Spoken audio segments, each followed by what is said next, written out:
موضوع الدرس في إثبات التوحيد توحيد الأسماء والصفات لله عز وجل سورة المؤمن تفسير ابن كثير. الحمد لله رب العالمين والصلاة والسلام على أشرف الأنبياء وسيد المرسلين سيدنا محمد وعلى آله وأصحابه أجمعين. اللهم صل على سيدنا محمد وعلى آل سيدنا محمد كما صليت على إبراهيم وعلى آل إبراهيم في العالمين إنك حميد مجيد. أعوذ بالله من الشيطان الرجيم. بسم الله الرحمن الرحيم. حاميم تنزيل الكتاب من الله العزيز العليم. غافر الذنب وقابل التوب شديد العقاب ذي الطول لا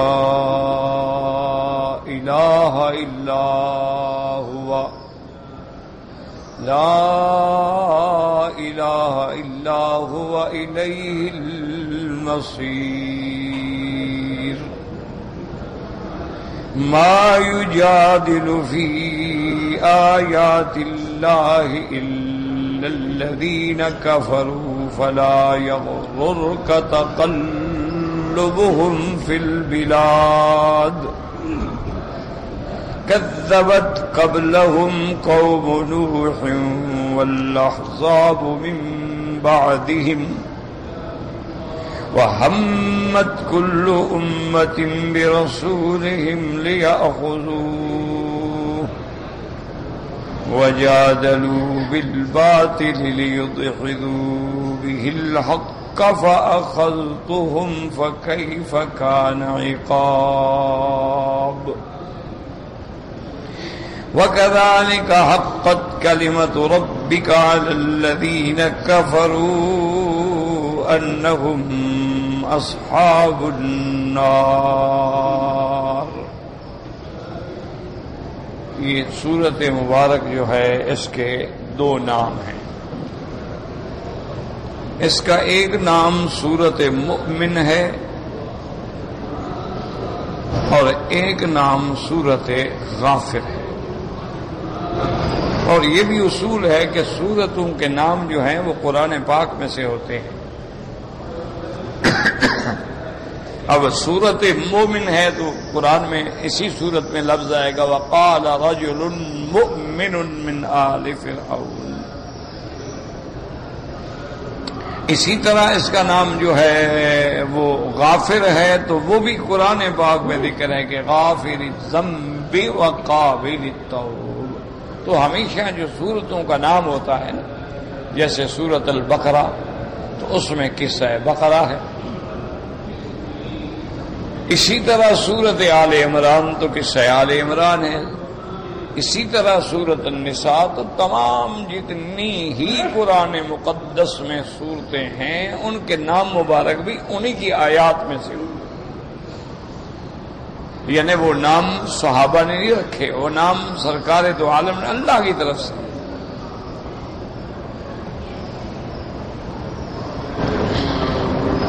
اور اسی طرح یہ بات بھی یاد رکھیں کہ ترتیب نزول الگ ہے اور ترتیب قرآن قرات الگ ہے.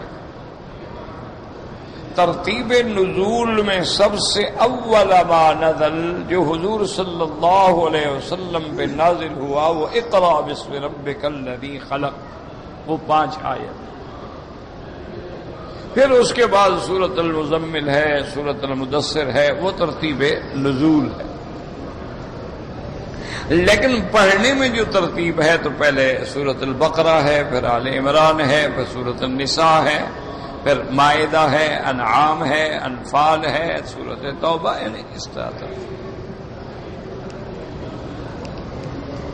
یہ اللہ کی شان ہے کہ یہ سورت جو آپ پڑھ رہے ہیں یہ سورت زمر کے بعد ہی نازل ہوئی ہے، یعنی اس کی ترتیب نزولی بھی گویا ایک ہے اور ترتیب قرات بھی ہے، یعنی یہ واحد سورت ہے کہ اس سے پہلے سورت زمر اتری، سورت زمر کے بعد سورت المؤمن اتری، تو گویا ترتیب میں بھی یہ ایک ہے، نزول میں بھی اور قرات میں بھی۔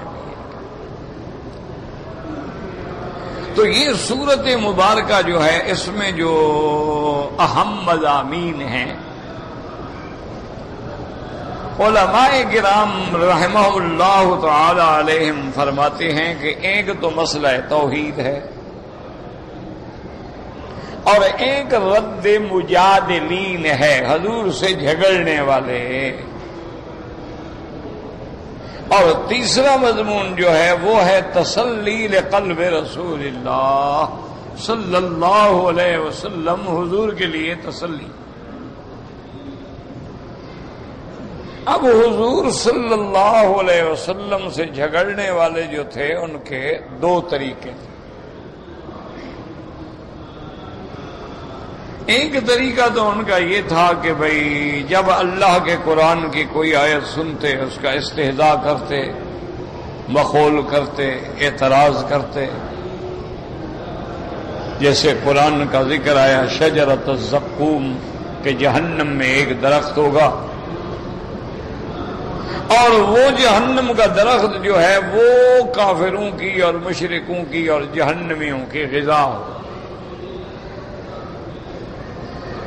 تو انہوں نے اس کو ایک مذاق بنا ڈالا کہ دیکھو جی اللہ کے نبی ہمیں زقوم سے ڈراتے ہیں، حالانکہ زقوم تو کہتے ہیں کہ بھئی مکھن ہو اور کھجور ہو اور اس کو زقوم کہتے ہیں، یہ تو بڑی اچھی چیز ہے، اگر جہنم میں ہمیں یہ ملے تو اور مزے ہو گئے، یعنی اس کو مذاق بنا۔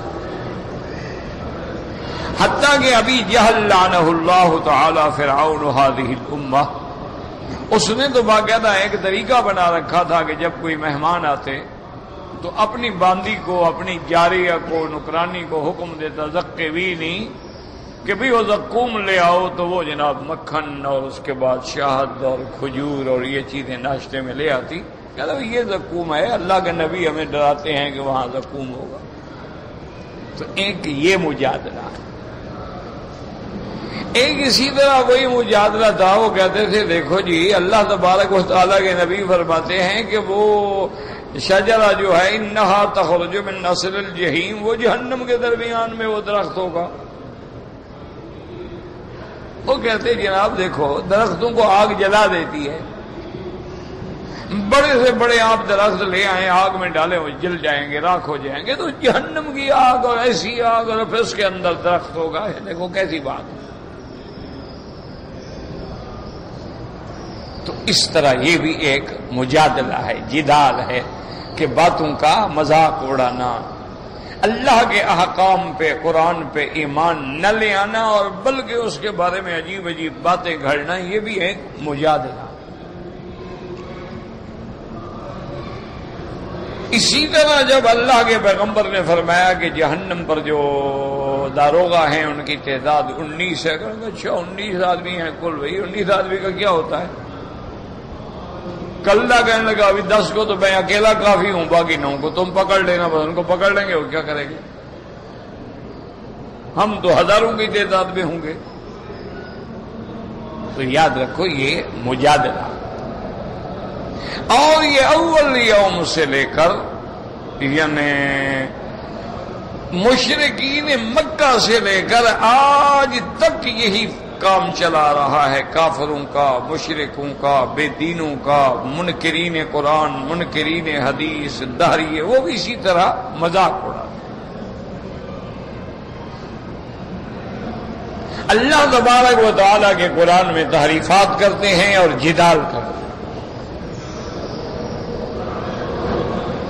اب یہ دیکھیں کہ وہ کہتے ہیں دیکھو جناب اللہ کا قرآن کہتا ہے وَلَا تُبَاشِرُوهُنَّ، عورتوں سے مباشرت نہ کرو، وَأَنْتُمْ عَاكِفُونَ فِي الْمَسَاجِدِ، جبکہ تم مسجدوں میں ہو، اعتکاف میں ہو۔ اور حدیث میں آتا ہے کہ کان رسول اللہ صلی اللہ علیہ وسلم یباشرنی وَأَنَا حائض، بی بی عائشہ کہتی ہیں حضور مجھ سے مباشرت کرتے تھے اور میں حیض کی حالت میں ہوتی تھی. کہ دیکھو جناب قرآن کہتا ہے مباشرت نہ کرو، حدیث کہتی ہے حضور مباشرت کرتے تھے. تو یہ جدال ہے، یہ باطل فرقوں کا کام.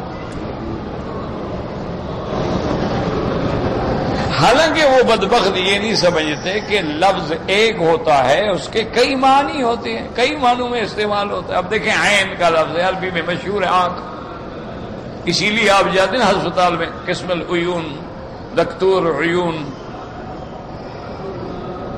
عیون جمع ہے عین کی آنکھ. لیکن یہ عین جو ہے یہ چشمے میں کو کہتے ہیں جہاں سے پانی نکلتا ہے. عین زبیدہ، دیکھا نہیں مدینہ مکے میں نہر ہے، اس کا نام کیا ہے؟ عین زبیدہ. بی بی زبیدہ نے بنائی تھی یہ نہر اس کے نام سے. اچھا مدینہ منورہ میں ایک عین زرقا. تو عین جو ہے وہ آنکھ کو بھی کہتی ہیں اور نہر کو چشمے کو بھی کہتے ہیں. اسی طرح عین جو ہے سورج کو بھی کہتے ہیں. اسی طرح عین جو ہے جاسوس کو بھی کہتے ہیں. اسی طرح عین جو ہے یہ گھٹنے کی یہ ہڈی ہے نا، یہ جو نی ہے، اس کو بھی عین کہتے ہیں. تو یہ تو ایک لفظ ایک ہوتا ہے. اب اس کے آگے پیچھے دیکھنا ہوگا کہ عین انکسرت، کہ بھی اس کی عین جو ہے ٹوٹ گئی. کیا مانا؟ ہڈی ٹوٹ گئی. اچھا خدا کی شان دیکھیں، اس ہڈی کا آپ ایکس رے کرا کے دیکھیں نا، اس کے اندر بھی ایسے معلوم ہوگا جیسے آنکھیں دونوں طرف. اچھا عین جرت، کہ بھئی عین جو ہے وہ جاری ہو گئی، مانا نہر.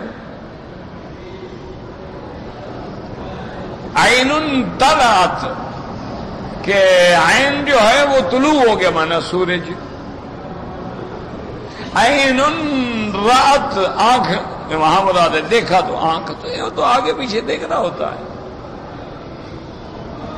جہاں قرآن میں ہے وَلَا تُبَاشِرُوهُنَّ وَأَنْتُمْ عَاكِفُونَ فِي الْمَسَاجِدِ، رمضان المبارک کی رات میں میاں بیوی کا ملنا جائز ہے، جماع جائز ہے، لیکن اعتکاف میں ہو تو اب جماع حرام ہے. تو وہاں مباشرت بمانے جماع ہے کہ بھئی جب تم اعتکاف میں بیٹھ گئے، مسجد میں بیٹھ گئے، ختم. ہاں ویسے عورت آ سکتی ہے، خیریت پوچھ سکتی ہے، کھانا پہنچا سکتی ہے، لیکن اس سے وہ مجامعات جو رمضان کی راتوں میں حلال تھی وہ حرام ہو گئی. اور یہاں حدیث میں آتا ہے وہی معنی یہ ہے کہ حضور پاک یہودیوں کی قوم کی طرح نہیں مسلمانوں میں کہ اگر عورت کو حیض آ جائے تو اس کو جناب دور کسی کمرے میں بند کر دو، برتن الگ، کھانا الگ، پینا الگ، اٹھنا الگ، جب تک پاک ہو کے غسل کر کے نہ آئے کوئی اس سے بات بھی نہیں کرتا کہ جی وہ ناپاک ہے. تو اسلام نے کہا کہ نہیں، عورت اگر حیض میں بھی ہے تو کوئی بات نہیں، وہ کھانا پکائے، گھر میں رہے، بچوں کے ساتھ، خاوند کے ساتھ، ایک بستر پہ لیٹے، ایک لحاف میں لیٹے. جماع حرام ہے، لیٹنا اور مباشرت بدن کا بدن سے ملنا تو حرام نہیں. تو وہاں معنی یہ ہے کہ میں حالت حیض میں ہوتی تھی تو حضور میرے ساتھ ایک ہی بستر پہ لیٹ جاتے. تو وہاں لفظ اس طرح ہوگا جیسے سیاق و سباق ہے. یہ نہیں کہ ہر جگہ ہم ایک ہی ترجمہ کرتے چلے جائیں گے. تو اسی لیے یہ باطل فرقوں کا کام ہوتا ہے، باطل کہانیاں بناتے ہیں. جیسے آج بھی وہ پوری دنیا میں جدال کر رہے ہیں کہ دیکھو جی جنت کا ذکر ہے، جہنم کا ہے، نہ کسی نے جنت دیکھی نہ جہنم دیکھی. اور مسلمان کہتے ہیں کہ جنت جہنم قیامت کے بعد، مرنے کے بعد، اٹھنے کے بعد فیصلہ ہوگا، پھر اللہ جنت والوں کو جنت میں بھیجیں گے، جہنم والوں کو جہنم میں بھیجیں گے. لیکن ان کی حدیثیں کہتی ہیں، حضور فرماتے ہیں میں نے دیکھا کہ فلاں کو جہنم میں عذاب ہو رہا ہے. تو جب وہ داخل نہیں ہوا عذاب کیسے ہو رہا ہے؟ تو یہ وہ شبہات ہیں، یہ وہ توہمات ہیں جو مسلمانوں کے دماغوں میں ڈال دیے جاتے ہیں. جیسے کہ عام طور پہ ہندو ہے یا اور غیر مسلم ہے، وہ کہتے ہیں کہ جناب دیکھو عجیب بات ہے، اگر بندہ خود کسی بکری کو ذبح کرے، مرغی کو ذبح کرے، گائے کو ذبح کرے، وہ تو حلال ہے، اگر وہ خدا کی بیماری سے مر جائے تو وہ حرام ہے، یعنی اللہ مارے تو حرام ہے، بندہ مارے تو حلال ہے۔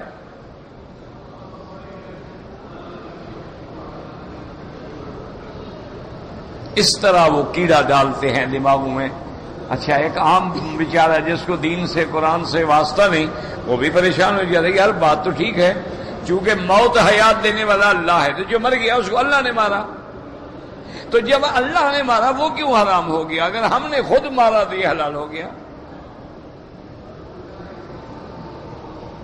تو اس لیے یہ شبہات ہیں، یہ فرقہ باطل کا طریقہ ہے، دماغوں کے اندر ایک بلبلا، ایک فتنہ، ایک خدشہ ڈال دیتے ہیں، اور جب دماغ میں کوئی خدشہ آ جائے نا پھر آگے بات بڑھتی جائے گی۔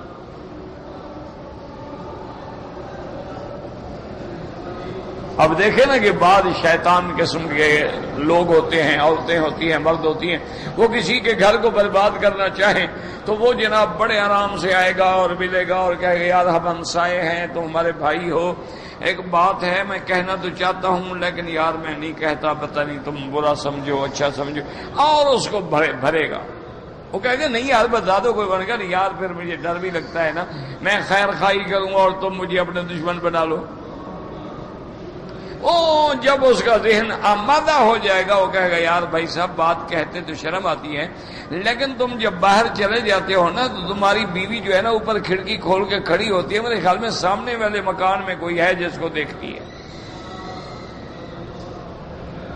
یار عزت کی بات ہے، تم ہمارے ہمسائے ہو، ہماری بھابھی ہے، بہن ہے، خیال رکھو۔ اب اس کے دماغ میں کیڑا آ گیا، وہ روز بیچارہ دیکھ رہا ہے کہیں کھڑکی میں کھڑی ہے، وہ اتفاق سے کبھی کھڑکی کھول کے کھڑی، ہاں وہ ٹھیک کہتا، بس آ گیا دماغ میں۔ اب نوبت یا طلاق پہ آئی ہے، ایک دوسرے کے مارنے پہ آئی ہے، قتل پہ آئی، خاندان کے خاندان اجڑ گئے، اور بات کیا تھی کہ ایک آدمی نے فتنہ ڈالا تھا۔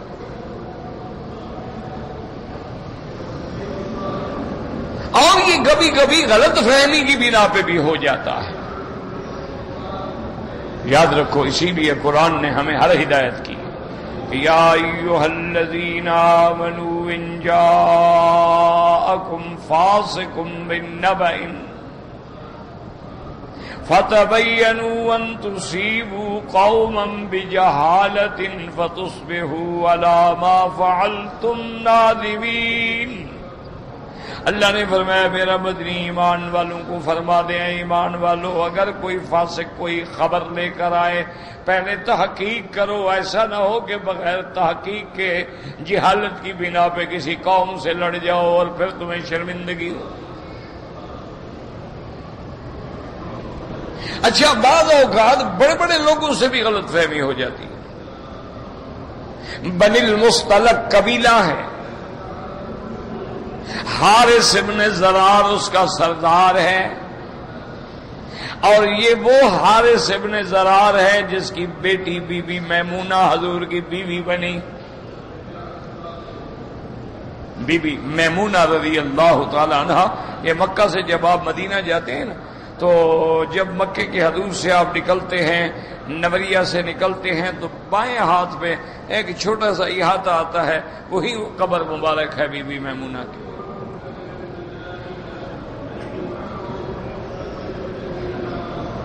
تو یہ قبیلہ جو تھا مسلمان ہو گیا۔ حضور پاک نے ایک صحابی حکم دیا ولید ابن عقبہ کو کہ وہ قبیلہ جو ہے مسلمان ہو گیا ہے اور سال گزر گیا ہے، تو وہاں سے جا کے تم زکوٰۃ لے آؤ۔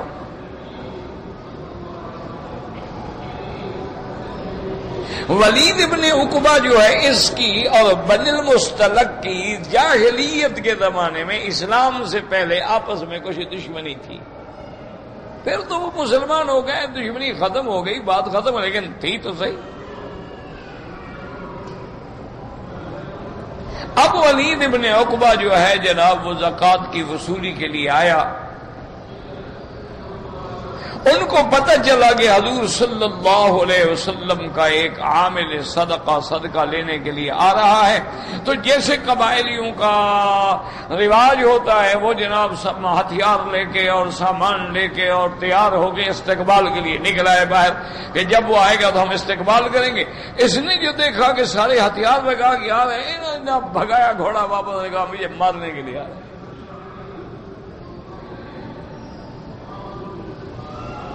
انہوں نے کہا دیکھو میں زکات لینے کے لیے آ رہا تھا تو میرے لیے چلو ایک آدمی باہر ہے، دو یہ تو سارا قبیلہ باہر نکل کے آ رہا ہے اور سب کے ہاتھ میں تلواریں ہیں اور باقاعدہ ماشاءاللہ خوشی کر رہے ہیں۔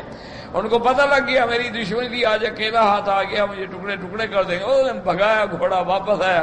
حضور پاک نے پوچھا بھی ولید کیا ہوا؟ نے کہا یا رسول اللہ ہم بے قتل ہی ومنع الزکات، نے زکات دینے سے انکار کر دیا، مجھے قتل کر رہے تھے، میں تو جان بچا کے بھاگ آیا۔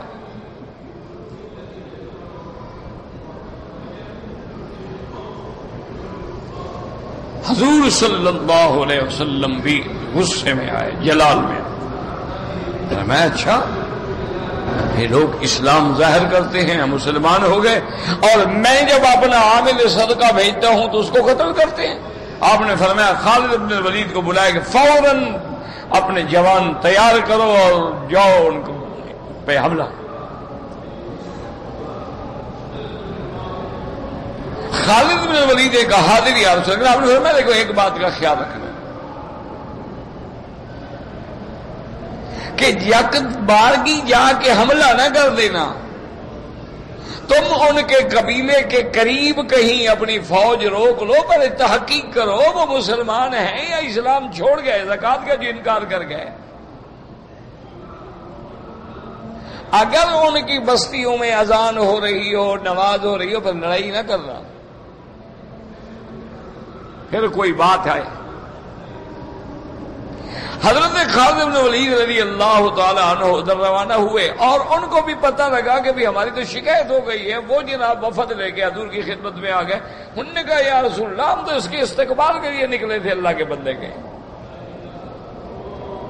ہم تو مسلمان ہیں،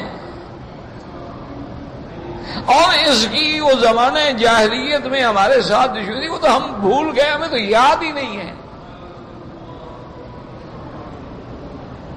حضور نے فرمایا اچھا ٹھیک ہے آپ جائیں اپنے قبیلے میں نے بھی خالد کو بھیجا ہے۔ حضرت خالد بن ولید نے اپنے آدمی چھوڑے، دیکھا عشاء کی نماز میں اذان ہو رہی ہے، لوگ آ رہے ہیں، مسجد میں ہیں، جماعت ہے، قرآن ہے، انہوں نے کہا یہ تو مسلمان ہے۔ پھر صبح کو انتظار کی، دیکھا نماز ہو رہی ہے۔ پھر اس کے بعد گیا، انہوں نے مال صدقے کا اکٹھا کیا، جمع کیا، پیش کر دیا۔ حضرت خالد واپس ہے، انہوں نے کہا رسول اللہ وہ تو خبر بالکل غلط تھی، وہ تو پکے مسلمان ہیں۔ تو اس لیے حکم آ گیا کہ کسی کی خبر پر کوئی آدمی آپ کو کہہ دے کہ بھئی میں چھٹی گیا تھا یار، تمہاری بیوی کے بارے میں لوگ ایسے کہتے تھے، اب یہاں جناب جوش میں آ گئے اور طلاق دے دی، پھر مولوی ڈھونڈے، جی مجھے غصہ آ گیا۔ بھئی اب مولوی کیا کرے؟ طلاق سے پہلے مولوی کو ڈھونڈنا تھا، بعد میں جو ڈھونڈ رہے ہو مولوی طلاق کو پکڑ کے واپس لے آئے گا۔ وہ تو تیر ہے، نکل گیا نکل گیا، گولی تھی نکل گئی، لگ گئی خلا۔ اب او جی حاملہ تھی، او جی حیض میں تھی، او جی طلاق لینا نہیں چاہتی تھی، کوئی مٹھائی تھی لے لیتی وہ۔ اللہ کے بندے کون بے وقوف ہے کہ طلاق لے گا؟ لے نہ لے، تم نے کہا طلاق ہو گئی۔ کوئی اچھی چیز ہے وہ کہے کہ ہاں جناب میں قبول کرتی ہوں۔ تو بہرحال کہنے کا مقصد یہ ہوتا ہے کہ اس طرح دماغ میں شبہات ڈالے جاتے ہیں اسلام کے خلاف،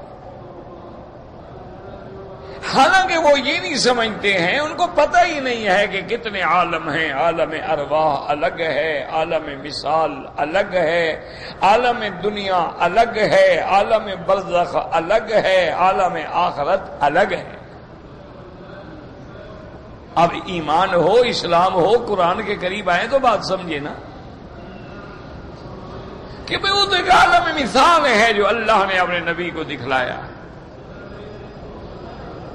ورنہ تو 1,24,000 پیغمبر بھی فوت ہو گئے، لیکن مسجد اقصی میں سب حضور کے پیچھے نماز پڑھ رہے ہیں۔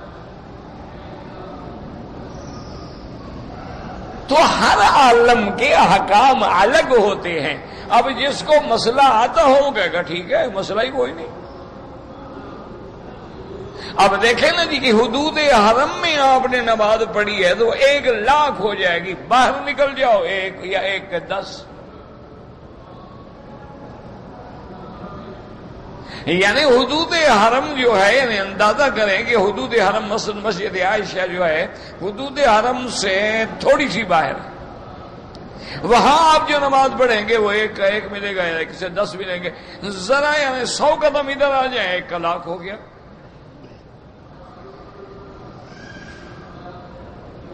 دیکھو نا، ایک آدمی ہے آپ کا، ایک آدمی فوج میں ہے، وہ جی بری فوج میں ہے، یہ بحری فوج میں ہے، یہ جی نیوی میں ہے، اور یہ انہوں نے کہا جی یہ تو بادشاہ کی جو خاص حرس ہے نا یہ تو اس میں ہے،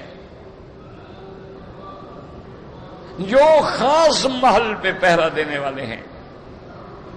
اور یہ ان کا جناب یہ تو محل کے بھی اندر خانے میں جو حفاظتی انتظام ہے اس کا انچارج ہے، تو ہر وقت بادشاہ کے قریب ہے تو وہ بھی سپاہی ہے، تو وہ بھی سپاہی، وہ بھی سپاہی ہے، وہ بھی سپاہی، وہ بھی فوجی ہے، وہ بھی فوجی ہے. لیکن ان کے مقام کا، رتبے کا، اعتماد کا آسمان زمین کا فرق ہے. بادشاہ تو انہی کو قریب کرے گا جس پہ اعتماد ہوگا. تو اس لیے ہمیشہ یاد رکھیں کہ کافروں کا کام ہی یہ تھا کہ وہ شبہات پیدا کرتے تھے، توہمات پیدا کرتے تھے اور ہیلے بہانے بناتے تھے. یہودی تھے، وہ کہتے ہیں جناب دیکھو کوئی نئی بات تھوڑی آئی ہے، تو حضور پاک تو ہماری تورات پہ عمل کرتے ہیں.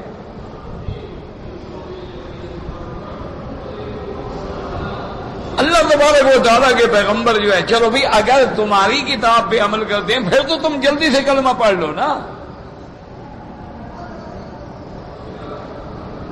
تمہیں تو خوش ہونا چاہیے تھا. لیکن اصل بات کیا ہے کہ اللہ کے نبی مصدقا لما بین یدیہ، آپ سے پہلے جتنی کتابیں اتری ہیں آپ نے کہا سب اللہ کی کتابیں سچ ہیں، لیکن قرآن آنے کے بعد سارے احکام منسوخ ہو. اب تورات میں حکم تھا کہ اتوار کے دن شکار حرام ہے، لیکن شریعت محمدی میں کوئی حکم نہیں، ختم ہو گیا. وہاں حکم تھا کہ 3 نمازیں ہیں، یہاں حکم ہے کہ 5 نمازیں. وہاں حکم تھا کہ مسجد کے بغیر نماز ہوتی نہیں، یہاں حکم ہے کہ پوری کائنات، پوری زمین مسجد ہے، جہاں مرضی ہے پڑھ لو. وہاں حکم تھا کہ کپڑے پہ پلیدی لگ جائے تو اس کو کاٹ کے پھینک دو، دھویا نہیں جاتا تھا، یہاں حکم ہے کہ دھل جائے گا. وہاں حکم تھا کہ مال غنیمت ہے، خیرات ہے، صدقات ہیں، ان کو چوٹی پہ رکھو، آگ آگے کھا جائے، یہاں حکم نہیں غریبوں کو دو. تو تمہاری کتاب پہ عمل کا کیا مطلب؟ ایک ہے تصدیق کرنا کہ تورات اللہ کی کتاب ہے، حضرت موسیٰ علیہ السلام اللہ کے نبی ہیں، لیکن اب حضور کے آنے کے بعد تمام کتابیں بھی ختم، تمام انبیاء کی نبوت کا مسئلہ بھی ختم. اب آخری نبی اللہ کے نبی اور آخری کتاب اللہ کا قرآن ہے، بات ختم ہو گئی. اس لیے یاد رکھیں کہ اس کتاب میں، اس سورت مبارک میں سب سے بنیادی مضمون جو ہے وہ توحید. اس کے بعد کیا ہے؟ مجادلین، جدال کرنے والے. اب جدال کرنے والے 2 تھے، یا تو دین ایمان میں شبہات نکالنا، اور بعض بالکل ایسے تھے جو حضور کو قتل کرنا چاہتے تھے. اور انہوں نے اس کا عملاً یعنی مظاہرہ بھی کیا 2 دفعہ. ایک دفعہ حضور صلی اللہ علیہ وسلم اسی مسجد الحرام میں نماز پڑھ رہے ہیں، اور عقبۃ ابن ابی معیط جو ہے اس نے آگے حضور کے گلے میں کپڑا ڈالا اور کپڑے کو اتنا زور سے کھینچا کہ حضور کی آنکھیں مبارک ابلنے لگی. یعنی قریب تھا کہ حضور صلی اللہ علیہ وسلم فوت ہو جاتے. سیدنا ابو بکر رضی اللہ تعالیٰ عنہ کو پتہ چلا، حضرت دوڑ گیا اور آ کر آپ نے زور سے اس کے سینے میں ہاتھ مارا، عقبہ گیا اور دھکا دیا اور کہا تقتلون رجلا ان یقول ربی اللہ.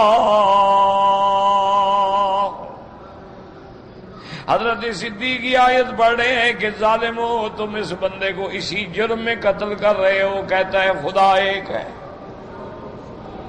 اللہ کا نام لیتا ہے، اللہ کی توحید بیان کرتا ہے، اسی لیے قتل کرنا چاہتے ہو. تو اللہ تبارک و تعالیٰ نے حضور کی حفاظت فرمائی اور دوسرے دفعہ تو باقاعدہ پروگرام بنا لیا. وَإِذْ يَمْكُرُ بِكَ الَّذِينَ كَفَرُوا، مکر کیا، تدبیر کی، سارے اکٹھے ہوئے کہ حضور کو قید کر دیں یا قتل کر دیں یا نکال دیں.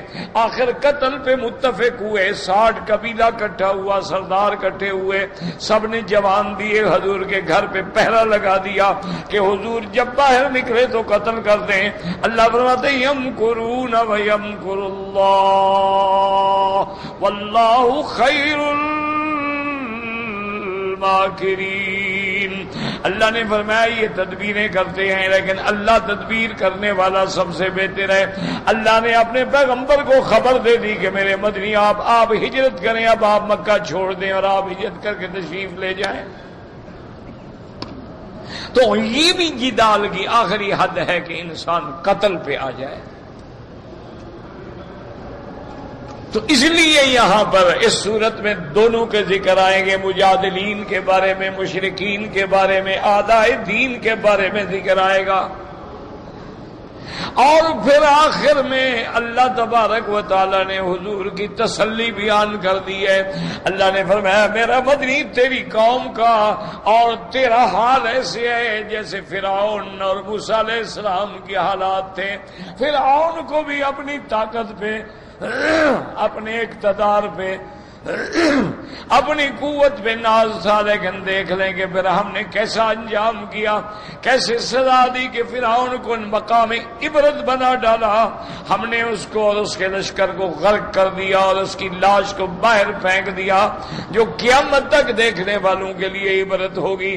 اسی طرح آپ بھی فکر نہ کریں، تیری امت کے فرعونوں کو بھی ہم ٹھیک کر دیں گے. تو اس میں تسلی ہے لقلب رسول اللہ صلی اللہ علیہ وسلم کہ میرے محبوب آپ غم کیوں کرتے ہیں؟ اللہ جو آپ کے ساتھ ہے، اللہ آپ کا ناصر ہے، اللہ آپ کا مددگار ہے، اللہ تبارک و تعالیٰ آپ کا محافظ ہے، اللہ آپ کی حفاظت فرمائیں گے، آپ کوئی غم نہ کریں، ہم آپ کی مدد کریں گے. اور یہ فرائنا، یہ دنیا کے بدبخت، یہ مشرکین مکہ، یہ روسائے شرک، یہ کفر و شرک کے ستون جو تمہیں مٹانا چاہتے ہیں، ہم ان کو مٹا ڈالیں گے. تو ان صورت مبارک میں یاد رکھیں کہ یہ 3 مضامین جو ہیں وہ بنیاد ہیں، وہ عمود ہیں، وہ اصل ہیں. توحید، رد مجادلین اور تسلی قلب النبی صلی اللہ علیہ وسلم. اور دوسرا اس کی آیت مبارک جو پہلی آیات ہیں.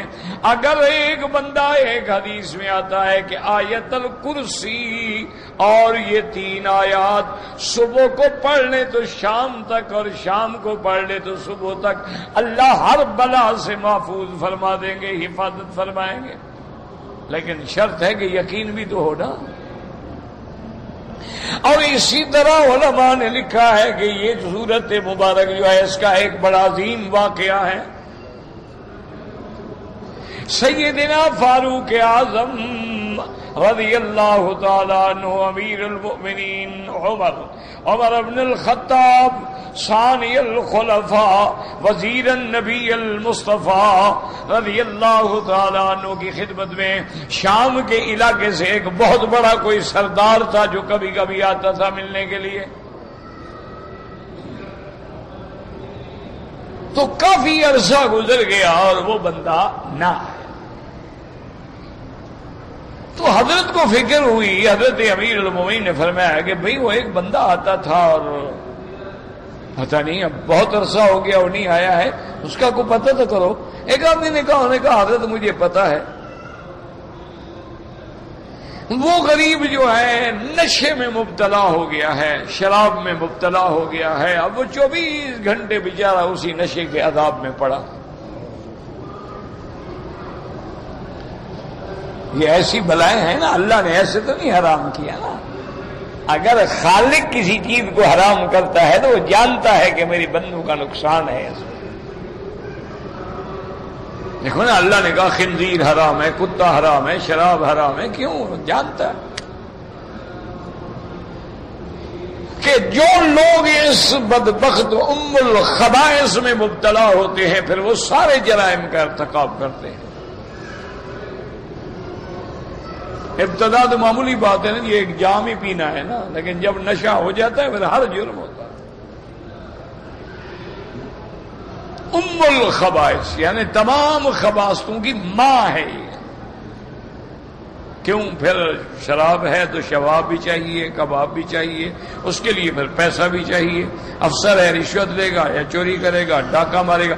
دیکھا نہیں لڑکوں نے نشے کے لیے باپ کو قتل کر دیا، ماں باپ کو گولی مار دی، پیسے نہیں دیے جی نشہ کرنا، نشہ ٹوٹ گیا ماں باپ کو مار دی، نشہ ٹوٹ گیا اپنی بیویوں کے دلال بنے، اپنی بیٹیوں کے دلال بنے کہ پیسہ ملے میرا نشہ ٹوٹ رہا ہے۔ ایسے نہیں اللہ حرام کر دیتے، حکمتیں۔ اب جدید میڈیکل سائنس بھی مان رہی ہے کہ خنزیر کے گوشت میں ایسے جراثیم ہیں جو بندے کو کینسر میں ڈال دیتے ہیں، ایڈز میں ڈال دیتے ہیں، اور یہ ایسا جانور ہے کہ اس کے گوشت کھانے سے آدمی بغیرت ہو جاتا ہے، اس کو غیرت نہیں۔ دیکھا نہیں؟ یعنی یہ یورپ میں عام ہے نا جی کہ وہ خاوند آیا اور بیوی کا کمرہ لاک ہے، وہ باہر کھڑا ہے، وہ کہا، انہوں نے کہا نہیں بس وہ میری بیوی کا کوئی فرینڈ آیا ہوا ہے، وہ انجوائے کر رہے ہیں، میں باہر کھڑا ہوں، وہ چلا جائے گا، وہ چلا جائے گا۔ اسی طرح بیوی چھٹی سے آئی تو خاوند کے پاس کوئی اور لڑکی لڑی ہوئی، وہ بھی باہر کھڑی انتظار کرے کہ چلو وہ فارغ ہو جائے، غیرت ختم کر دیتا۔ تو اس لیے تو حضرت فاروق اعظم کو بتایا گیا کہ حضرت وہ تو غریب بیچارہ نشے میں مبتلا ہو گیا ہے اور اس کی حالت بڑی خراب ہے۔ آپ نے کہا اچھا کاتب بلایا، کہا خط لکھو، من امیر المؤمنین عمر بن الخطاب، اور اس کے بعد اس کو خط لکھنے کے بعد سلام کرنے کے بعد یہی آیت لکھی کہ حامیم تنزیل الکتاب من اللہ العزیز العلیم غافر الذنب وقابل التوب شدید العقاب ذی الطول لا الہ الا هو الیہ المصیر۔ یہ آیت لکھی، اپنے دستخط کیے، لفافہ بند کیا، ایک دوست کو دیا، جب جاؤ تو اس کو دے دینا۔ جب امیر المومنین کا خط ملا، آپ نے فرمایا یہ خیال رکھنا یہ خط اس وقت دینا ہے جب وہ نشے میں نہ ہو۔ کیوں؟ اگر ہوگا ہی بے ہوش تو وہ کیا کہے گا؟ اس کو جب خط ملا، خط کھول کے پڑھتا ہے اور کہتا ہے عجیب بات ہے، یہ اللہ کی کتاب کا حکم ہے اور وہ خدا غافر الذنب، گناہوں کے بخشنے والا، قابل التوب، توبہ کے قبول کرنے والا ہے، ذی الطول، اور بہت وسعت سے رحمت فرمانے والے ہیں، اور کوئی معبود نہیں اللہ ہے، اور پھر اسی کی طرف لوٹ کے جانا ہے۔ آیت کو پڑھتا رہا اور اس کے بعد 2 رکعت پڑھ کے توبہ کر کے صحیح مسلمان بن کے شراب چھوڑ کے چند دنوں میں صحت بحال ہو گئی، سب کچھ ٹھیک ہو گیا۔ حضرت عمر کے پاس آیا اور کہنے لگا کہ حضرت اللہ کی شان ہے، اس آیت نے میرے اندر تو انقلاب پیدا کر دیا ہے، یہ ایسی شان والی آیت۔ انہوں نے کہا حضرت پتہ نہیں اس آیت میں کیا ایسا جادو تھا کہ میں تو پڑھتے ہوئے میرے اندر انقلاب آ گیا۔ اسی طرح حضور پاک صلی اللہ علیہ وسلم کے صحابہ کہتے ہیں کہ جیسے دلہن ہوتی ہے اسی طرح جو حوامیم ہے، یعنی یہ 7 صورتیں ہیں سورۃ الغافر سے لے کر سورۃ الاحقاف تک، جن کی ابتدا حامیم اس لفظ سے ہوتی ہے۔ اور حضرت ابن عباس کہتے تھے کہ الف لام را ہے، حامیم ہے، نون ہے، ان کو جمع کرو تو الرحمن اللہ کا نام بنتا ہے۔ اور بعض علماء نے فرمایا کہ حامیم جو ہے یہ اسم اعظم ہے۔ حامیم وہ کہتے ہیں ہم الامر وجاء النصر، کہتے ہیں اللہ تبارک و تعالیٰ کا حکم آ گیا، اللہ کی مدد آ گئی۔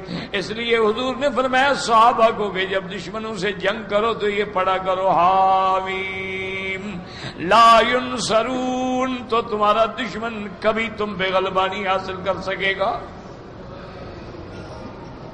تو یہ ایسی عظیم، اور بعض صحابہ فرماتے ہیں ارائس قرآن، یعنی گویا یہ صورتیں جو ہیں دلہنیں ہیں۔ اور بعض صحابہ کہتے ہیں دیباج القرآن، یہ قرآن کا ریشم ہے۔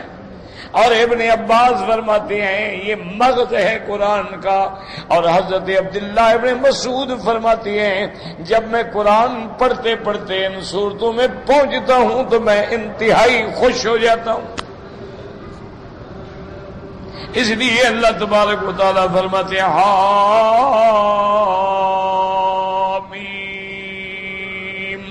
یاد رکھیں بعض علماء فرماتی ہیں یہ حروف جو ہیں اس میں اللہ کے نام کا خلاصہ ہے، جیسے حنان ہے، منان ہے، لیکن اصل قول ہمیشہ یاد رکھیں یہی ہے، یہ حروف مقطعات ہیں۔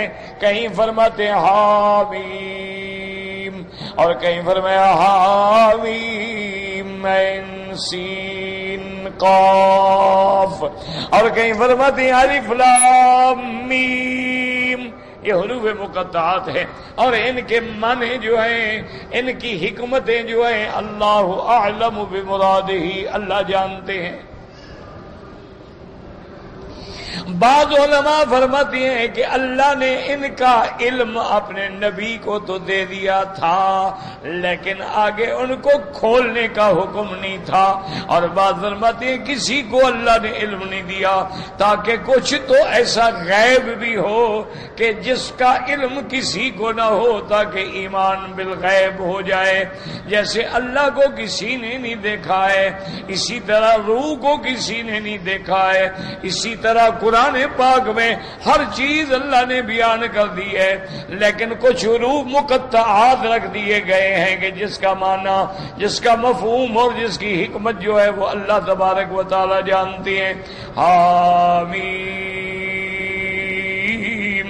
تنزیل الکتاب، یاد رکھو کتاب سے مراد قرآن ہے، جیسے اللہ فرماتے ہیں الف لام میم ذالک الکتاب لا ریب فیہ، اور کہیں فرماتے ہیں الحمدللہ الذی انزل علی عبدہ الکتاب وَلَمْ يَجْعَلْ لَهُ عِوَجًا، اور کہیں اللہ تبارک و تعالی نے الکتاب سے مراد جنس الکتاب یعنی ساری کتابیں جو اللہ تبارک و تعالی نے انبیاء علیہ السلام پہ اتاری ہیں، اور کبھی کتاب سے مراد نام عمل والی کتاب، جیسے آپ نے پہلے پڑھا وَأَشْرَقَتِ الْأَرْضُ بِنُورِ رَبِّهَا وَوُضِعَ الْكِتَابُ وَجِيءَ بِالنَّبِيِّينَ والشهداء وقضي بينهم بالحق وهم لا يظلمون، کہ زمین روشن ہو جائے گی اللہ کے نور سے، اور کتاب یعنی نامہ عمل رکھ دیے جائیں گے، ہر آدمی کو اپنے نامہ عمل دیا جائے گا اور حکم ملے گا اقرا کتابک کفا بنفسک یوم علیک حسیبا. اللہ فرمائیں گے تم اپنا نامہ عمل خود پڑھ لو، اپنی کتاب خود پڑھ لو، اپنی چارج شیٹ خود پڑھ لو اور خود فیصلہ کر لو کہ تیرے عمل جنتی والے ہیں یا جہنم والے ہیں. اسی لیے جب کافر پڑھیں گے چیخ پڑیں گے کہ ما لہذا الکتاب لا یغادر صغیرۃ ولا کبیرۃ الا احصاها ووجدوا ما عملوا حاضرا. چیخ پڑیں گے کہیں گے کیا کیسی کتاب ہے جس میں ہمارا ہر کچا چٹھا لکھا ہوا ہے، ہر چھوٹی بڑی غلطی، ہر چھوٹا بڑا گناہ پورا ریکارڈ محفوظ ہے. اور کبھی یاد رکھو کتاب کو کہا جاتا ہے وہ کتاب جو اللہ تبارک و تعالی نے لوح محفوظ میں رکھی ہے، جس میں ہر چیز کا حکم اللہ نے لکھ دیا ہے. ولا رطب ولا یابس الا فی کتاب مبین. وہ بھی کتاب، لیکن یہاں مراد کیا ہے؟ قرآن. تنزیل الکتاب من اللہ العزیز العلیم. دعا کریں اللہ ہمیں قرآن کی سمجھ عطا فرما دے. اللہم آنس وحشتنا فی قبورنا بالقرآن العظیم وذکرنا منہ ما نسینا وعلمنا منہ ما جہلنا وارزقنا تلاوتہ آناء اللیل واطراف النہار.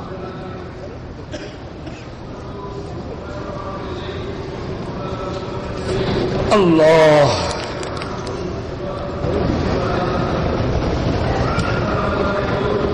ہمارے گاؤں میں ایک اہل حدیث ہے جو جمعہ میں ایک اذان کہتے، کوئی حرج نہیں، کوئی بات. ایک اذان کا ہو جائز ہے، دو کا ہو جائز.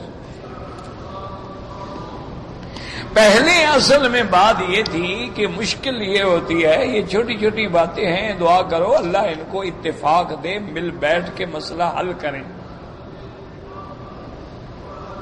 میں تو ابھی بھی ماشاءاللہ بہت سارے علماء کرام تشریف لائے تھے یہاں، چونکہ بہت بڑا اجتماع تھا نا جی. اپنا بادشاہ نے خادم الحرمین الشریفین نے بلایا تھا کہ فتویٰ دینے کا حق کس کو ہے، اس پہ ایک اجلاس. اور اس کا ضابطہ کیا ہے، طریقہ کیا ہے؟ یہ تھوڑا کہ ہر آدمی جو چاہے فتویٰ دے دے. آج کل تو یہی مصیبت تو یہی بن گئی ہے نا کہ ہر آدمی ہو جو کچھ پڑھتا ہے سمجھتا ہے وہ شروع ہو جاتا ہے. تو اس پر پوری دنیا سے انہوں نے مفتیان کرام کو بلایا تھا. پاکستان سے بھی ماشاءاللہ مفتی رفیع صاحب عثمانی، تقی عثمانی سلمہم اللہ. اسی طرح ہمارے کویت سے بدر حسن قاسمی، انگلینڈ سے، امریکہ سے، پوری دنیا سے، بنگلہ دیش سے ماشاءاللہ بڑے بڑے علماء اور بڑے مفتیان ہیں. تو ان کے سامنے میں نے بھی یہی کہا، عرض کیا تھا کہ مہربانی کریں گے چند مسائل ہیں، ان میں آپ لوگ ہیں، حنفی ہیں، اہل حدیث ہیں، شافعی ہیں، مالکی ہیں، اکٹھے بیٹھ کے ان کو حل کریں. کب تک امت پریشان رہے گی؟ کوئی ایسی بات نہیں مل کے حل ہو سکتا ہے. مسائل ہیں نا، کوئی ایسی بات تو ہے نہیں. ان پر آمنے سامنے بیٹھ کے محبت سے بات کر لی جائے، دلائل دے دیجیے، بات ختم. جیسے یہاں پر جو ہم نے سنا ہے، اللہ عالم اس وقت پتہ نہیں ہم پیدا بھی ہوئے تھے یا نہیں ہوئے تھے، کہ 8 تراویح اور 20 تراویح پہ جھگڑا ہوا. وہ زمانہ تھا شاید جو میں نے سنا ہے ملک عبدالعزیز رحمت اللہ علیہ، جو ان بادشاہ کے والد تھے، جن کی وجہ سے اس خطے میں اللہ کا دین آیا، اسلام آیا. بڑا عظیم مجاہد اور پکا مومن. تو انہوں نے بلایا علماء کو، بھئی یہ کیا بات ہے، یہ 8 پڑھتے ہیں تم 20 پڑھ رہے ہو، یہ کیا جھگڑا کیا ہے؟ تو اس وقت علماء ہندوستان کے بھی موجود تھے اور ملکوں کے بھی موجود تھے. تو انہوں نے کہا حضرت یہ تو علمی مسئلہ ہے، آپ یا تو بادشاہ ہیں، مسلمانوں کے بادشاہ ہیں، ہمارے امیر المومنین ہیں، آپ حکم دے دیں ہم بند کر دیں. کیونکہ اولو الامر کی اطاعت بھی تو ہمارے لیے لازم ہے. اور اگر فیصلہ فرمانے علماء کو بلا لیں، دلائل دیکھ لیں، جو دلائل قوی ہوں وہ بات مان لی جائے، تو انہوں نے کہا یہ بڑی اچھی بات ہے، علماء کو بلایا گیا، دلائل دیے گیا، تو جب 20 تراویح کے دلائل قوی نظر آئے تو انہوں نے فیصلہ کر دیا کہ حرمین میں 20 تراویح، ٹھیک ہے، بات ختم ہو۔ اچھا، کوئی 8 پڑھنا چاہتا ہے اپنی اپنی مسجدوں میں پڑھتے، کوئی جھگڑا نہیں، کوئی لڑائی نہیں، کوئی سر پھٹول کا مقصد۔ بہت سارے لوگ ہیں جو 8 پڑھتے ہیں، اور پھر یہ تو میرا بھائی اصل تو یہ راتیں ہیں نا کمائی کی، رمضان کی راتیں، تو وہ ہماری دیہاتی مثال ہے کہ بھائی جتنا گڑ ڈالو گے اتنا میٹھا ہوگا، 20 رکعت پڑھو گے 20 لاکھ رکعت کا ثواب ملے گا، 8 پڑھو گے 8 لاکھ کا ملے گا، تمہاری مرضی، گھٹاؤ بڑھاؤ۔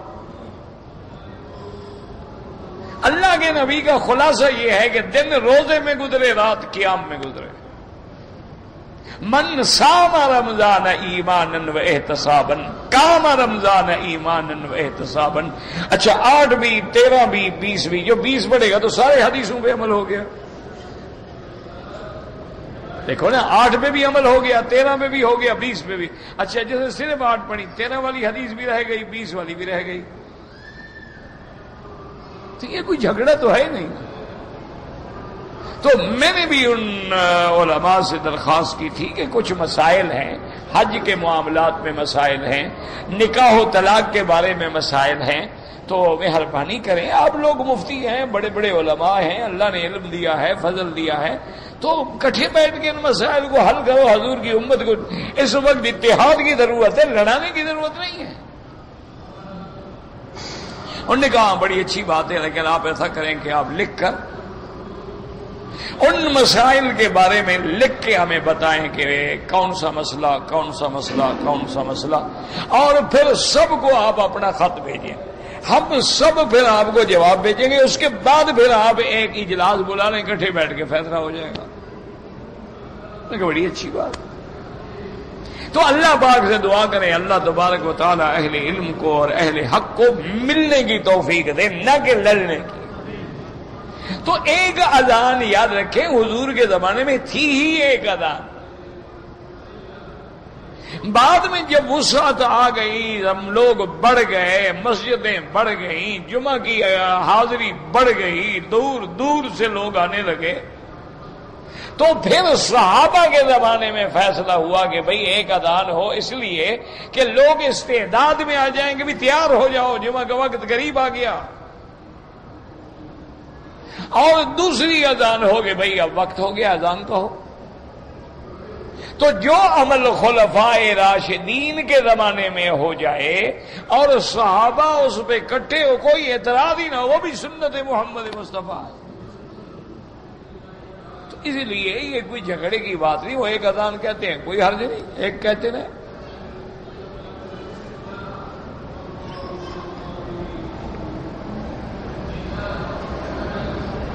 اگر مذاق میں اپنی بیوی کو کوئی طلاق دے دے، وہ بھی ہو گئی جناب، کیونکہ میرے پاک نبی کی حدیث مبارک ہے کہ ثلاثن جدہن جد وحظہن جد، 3 چیزیں ہیں جن کی حقیقت بھی حقیقت ہے اور مذاق بھی حقیقت ہے، النکاح والطلاق والعطا۔ تم نے جو مذاق میں طلاق دی نا، الحمدللہ بیوی فارغ ہو گئی۔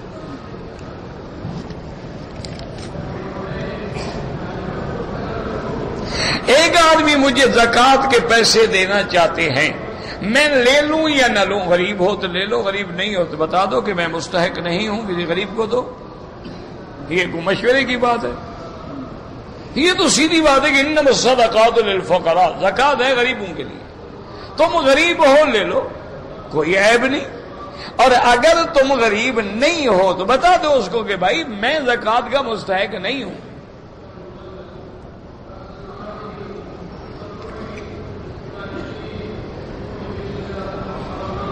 میرے والدین دونوں بوڑھے ہیں اور دل کے بھی مریض ہیں، آ بھی نہیں سکتے، بالکل آپ ان کے لیے عمرہ کریں، حج کریں، سب جائز ہے۔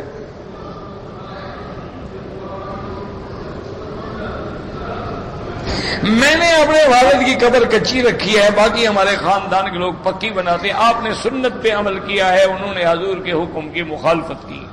آپ کو چھیڑتے ہیں کوئی بات نہیں، جو بھی سنت پہ چلے گا اس کو مار تو پڑے گی نا۔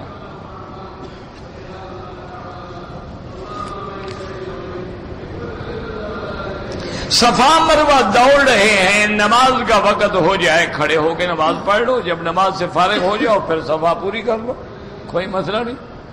یعنی آپ نے ابھی 3 چکر کیے، نماز کھڑی ہوگی نماز پڑھ لو، جہاں چھوڑا وہاں سے پھر شروع کر کے اپنے 7 چکر پورے کر لو۔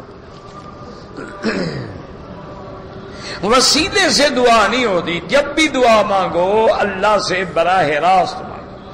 اللہ کا حکم ہے کہ ادعونی استجب لک، مجھے پکارو، یہ نہیں کہا کہ میرے لیے واسطہ ڈھونڈو، وسیلہ ڈھونڈو۔ اور سارے قرآن میں دعائیں بھری ہوئی ہیں، ہر پیغمبر کی دعا ہے، آدم کی دعا ہے ربنا ظلمنا انفسنا، سیدنا ابراہیم کی دعائیں ہیں ربنا انی اسکنت من ذریتی ربنا ارنا مناسکنا، ہر نبی کی دعا ہے، یوسف علیہ السلام کی دعا ہے، یونس علیہ السلام کی دعا ہے لا الہ الا انت سبحانک انی کنت من الظالمین، حضرت ایوب کی بیماری میں دعا ہے رب انی مسنی الضر وانت ارحم الراحمین۔ ساری دعائیں کھول لو، ترجمہ دیکھ لو، کسی میں انہوں نے واسطہ پکڑا کہ آپ کو آدم کا واسطہ، آپ کو فلاں پیغمبر کا نہیں، سیدھی اللہ سے دعا مانگو۔ گو بعض علماء کہتے ہیں کہ انبیاء چونکہ زندہ ہیں اور شہداء زندہ ہیں اس لیے ان کا وسیلہ، لیکن راجح قول یہی ہے کہ دعا اللہ سے سیدھی مانگو اور اس میں کوئی کسی قسم کا، کیونکہ جی اسی سے جب آدمی تھوڑا سا عقیدے میں لچک آتی ہے نا پھر آدمی توحید سے نکل کے شرک میں پڑ جاتا ہے۔ اللہ پاک آپ کو مجھے اپنے دین پہ قائم رکھیں، اللہ ہر پریشانی دور فرما۔ اللہم اجعل لنا وللمسلمین من کل ہم فرجا من کل ضیق مخرجا من کل بلاء عافیہ۔ اللہم اجعل لنا فی زمانک و امانک و احسانک، اللہم استرنا بسترک الجمیل، اللہم استر عوراتنا آمن روآتنا خفف لوآتنا، صلی اللہ تعالی علی خیر خلقہ سیدنا محمد وعلی آلہ واصحابہ اجمعین۔